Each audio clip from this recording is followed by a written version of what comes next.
just want a new war for a kid show.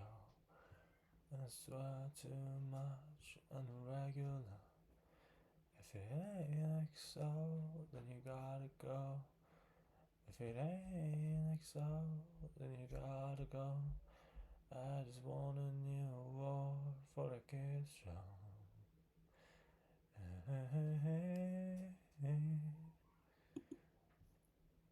Vegetarianism. The view that we should avoid eating meat or fish has ancient philosophical roots. In the Hindu Upanishads, whatever that is, about 1000 BC, the doctrine of reincarnation leads to opposition to eating meat.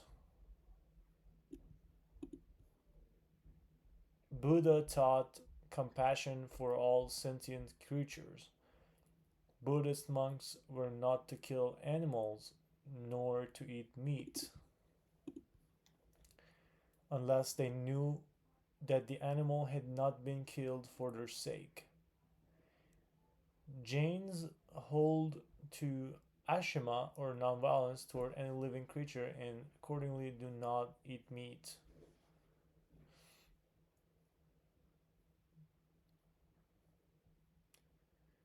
In Western tradition, Genesis suggests that the first diet of human beings was vegetarian, and permission to eat meat was given only after the flood.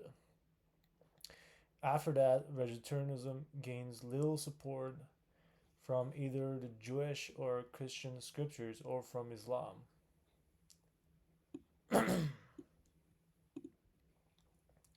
After what? After the flood.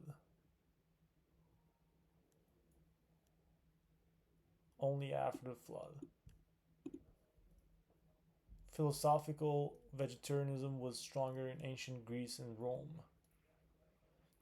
Pythagoreans abstained from eating animals partly because of their belief that humans and animals share a common soul, and partly because they appear to have considered the diet a healthier one. Plato shared both these views to some extent. Plutarch's essay on eating flesh, written in the late 1st or early 2nd century of the Christian era, is a detailed argument for vegetarianism on grounds of justice in human treatment of animals. Interest in vegetarianism revived in the 19th century on grounds of health and humanity towards animals. Notable vegetarian thinkers included the poet Percy Bysshe Shelley, Henry Salt, who wrote a pioneering volume entitled Animals' Rights, and George Bernard Shaw, who said that he put into his plays the ideas that he learned from Salt. In Germany, so interest in vegetarianism revived in 19th century. In Germany, Arthur Schopenhauer urged that ethically we should become vegetarian, worried not for the fact that the human race cannot exist without animal food in the north.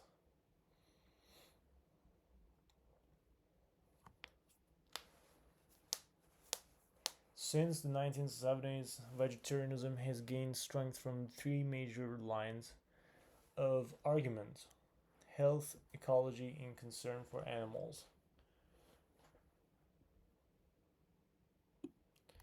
The first of these grounds, health, rests on a scientific rather than philosophical claim and will not be discussed further here. The greatest philosophical arguments for vegetarianism then argue for the greatest good for the greatest number. In ecological terms, this prohibition on eating meat arises from the well-documented inefficiency of much animal raising. This applies especially to intensive farming, in which grain is grown on good agricultural land and fed to animals confined indoors, or in the case of cattle, in crowded feedlots. Much of the nutritional value of the grain is lost in the process, and this form of animal production is also energy intensive. Hence, concern for world hunger for the land and for energy conservation provide an ethical basis for a vegetarian diet. The philosophical argument for vegetarianism in ecological terms is that it allows the fewest resources, for example food, to be distributed to the greatest number arguments for a reassessment of the moral status of animals have also given support to vegetarianism. If animals have rights or are entitled to have their interests given equal consideration with the similar interests of human beings, it is easy to see that there are difficulties in claiming that we are entitled to eat non-human animals but not presumably human beings, even if through some accident they are at a similar mental level to the animals we do eat.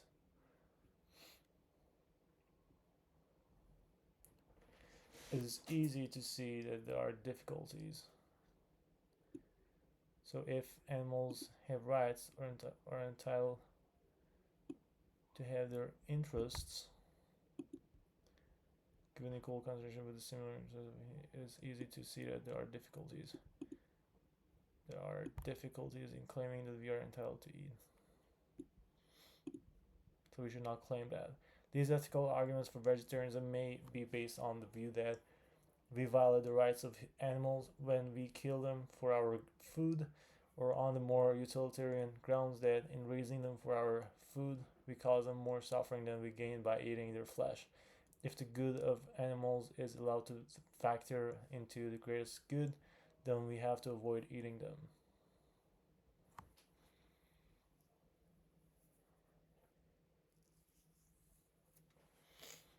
The passage discussion of the Pythagoreans, paragraph 2, implies that it is wrong to treat animals inhumanly,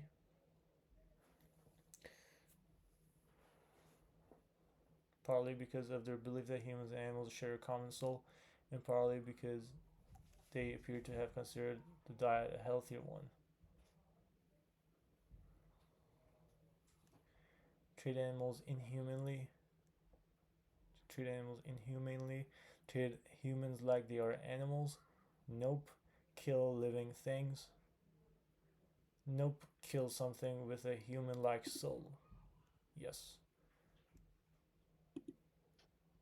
The fulfillment of the desire expressed by the author in the last paragraph depends on an increase in the number of compelling arguments in favor of vegetarianism. So, what desire are we talking about here that needs to be fulfilled? People who see vegetarianism as an ethical issue, non meat food products, flavorful alternatives to meat.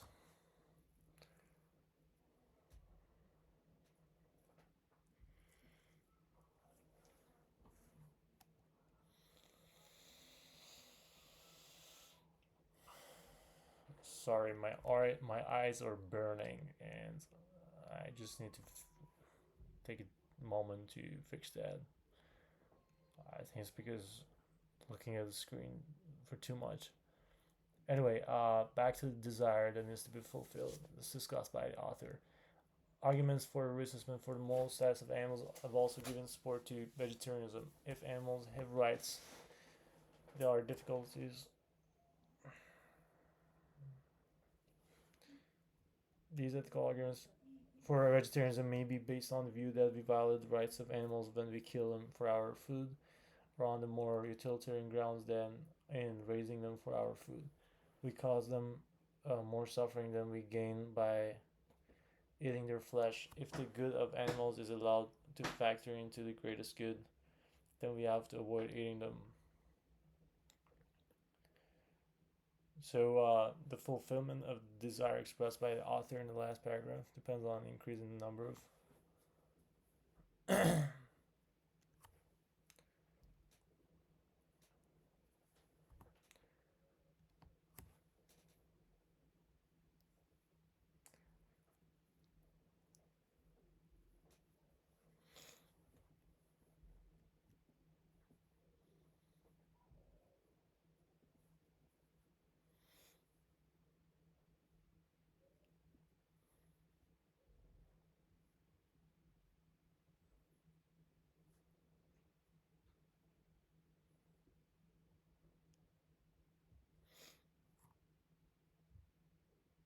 raising them for our food because of more suffering than we gain by eating their flesh. If the good of animals is allowed to factor into the greatest good, then we have to avoid eating them.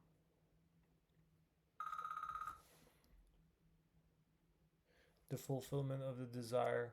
Hey Siri, set me a timer for in 4 minutes. 4 minutes, starting now. The fulfillment of the. Sorry, I have too many distractions here. Um, the fulfillment of the desire express. Compelling arguments in favor of vegetarianism. Increase. Compelling arguments in favor of vegetarianism. People who see vegetarianism as an ethical issue.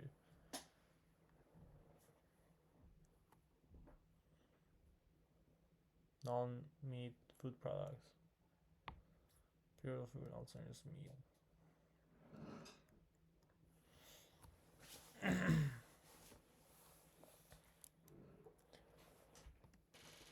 Arguments for a reassessment of the moral status of animals have also given support to vegetarianism. If animals have rights or are entitled to have their interests given equal consideration with the similar interests of human beings, it is easy to see that there are difficulties claiming that we are entitled to eat non-human animals, but not human beings, even if through some accident they are at a similar mental level to the animals we do eat.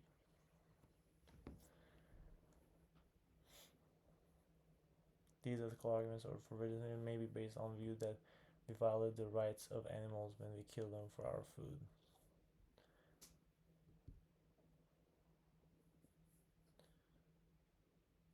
The fulfillment of the desire expressed by the author in the last paragraph depends on an increase in the number of people who see vegetarianism as an ethical issue. Compelling arguments in favor of vegetarianism. I kind of didn't understand that question. Which of the following statements is inconsistent with information in the passage? Starving people should eat animals before resorting to cannibalism. Meat requires more resources to raise and harvest than vegetation does. Animal meat contains some nutritional value. Humans are just a different kind of animal. It's about animals being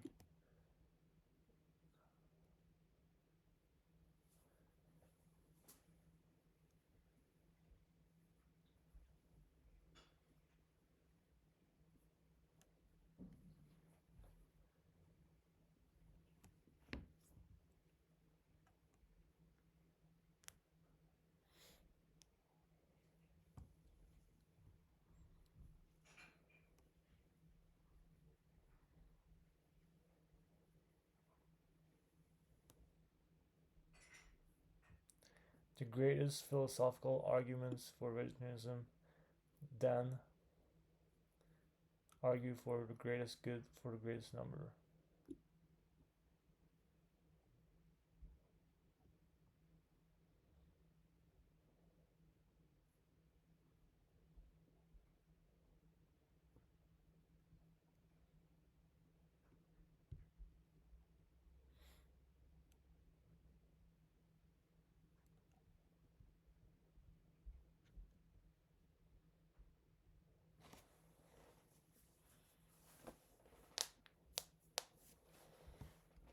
Concern for world hunger, for the land, and for energy conservation provide an ethical basis.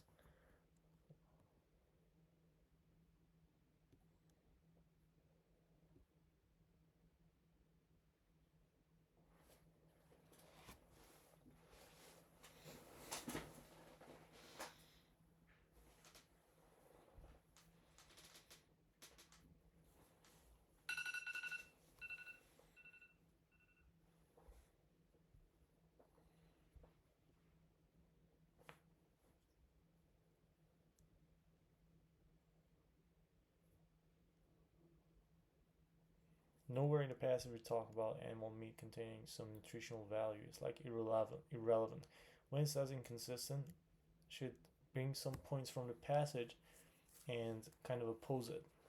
So humans are just a different kind of animal. It's too generalized. That's not true. Meat requires more resources to raise and harvest than vegetation does. Yes. Starving people should eat animals before resorting to cannibalism. Yes. Animal meat contains some nutritional value.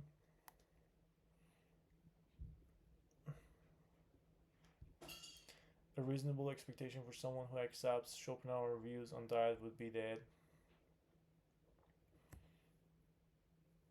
So what's about Schopenhauer? Let's see. In Germany, Arthur Schopenhauer urged that ethically we should become vegetarian, were it not for the fact that the human race cannot exist without animal food in the north. People would move out of the north. A reasonable expectation for someone who accepts Schopenhauer's views on diet would be that people would carnivorous animals would be considered evil. No, animals would be given legal rights. People who live in the south would not eat animals.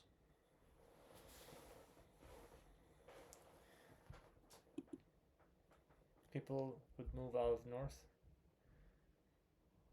For someone who accepts on diet would be the reasonable expectation. Animals would be given legal rights.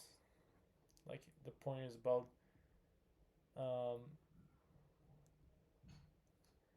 ethically we should become vegetarian. It's about not legal rights. People who live in the south would not eat animals. Should not eat animals, not would not.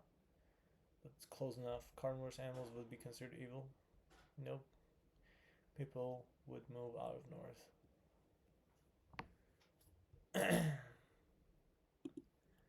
The author's study of the ecological damage associated with raising meat is intended to show that ecological damage associated with raising meat is intended to show that. I do have a meeting I have to attend in 3 minutes. I'll just finish these two questions and I'll continue with the recording after my meeting or later tonight or tomorrow morning since I'm going somewhere else. Oh man. The author's study of the ecological damage associated with raising meat is intended to show that. Author's study of the ecological damage.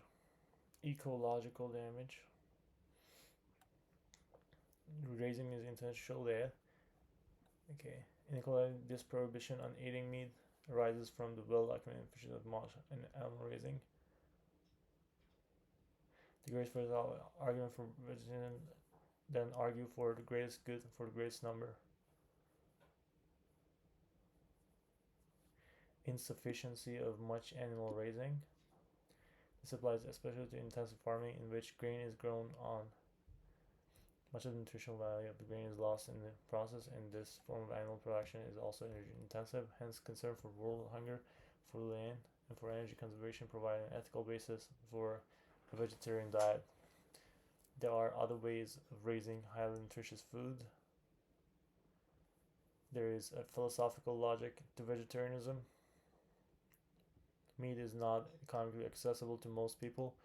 Meat is generally bad for your health. Nope. Meat is not economically accessible to most people. Hence, concern for world hunger, for land, and for energy conservation provide an ethical basis for a vegetarian diet. The philosophical. So, ecological damage associated with raising meat. This inefficiency, this applies especially to intensive farming in which grain is grown on good agricultural land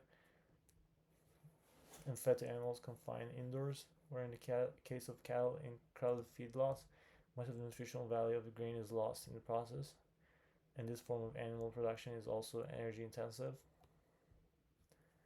Animal production is energy. So, the philosophical argument for vegetarianism in ecological terms is that it allows the fewest resources of food to be distributed to the greatest number.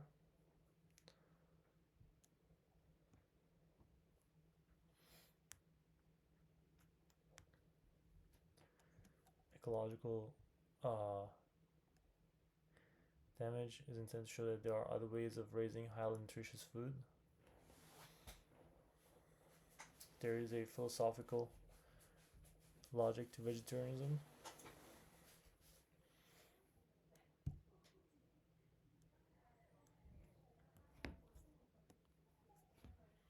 Meat is not economically accessible to most people.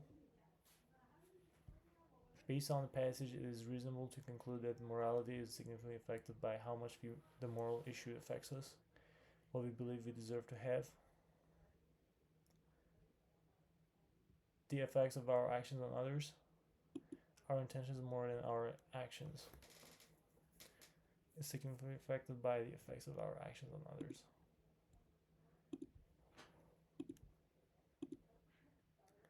That's correct. There's a people who live in the south would not eat animals. Humans are just starving people should eat animals before resorting to cannibalism.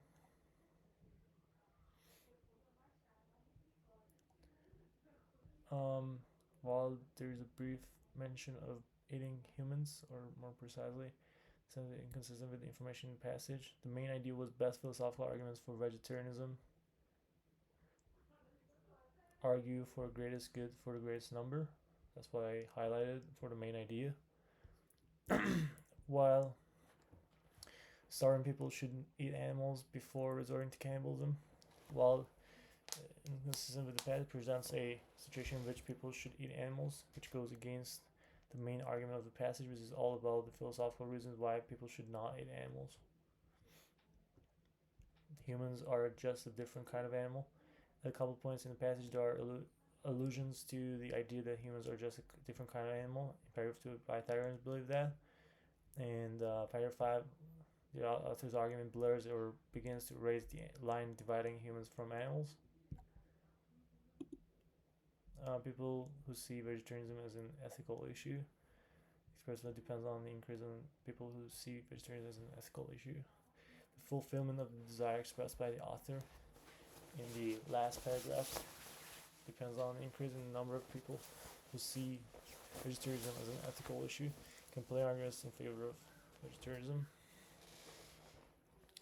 And first, Pythagoreans kill something with a human soul. Okay, I'll be right back after this. Peace.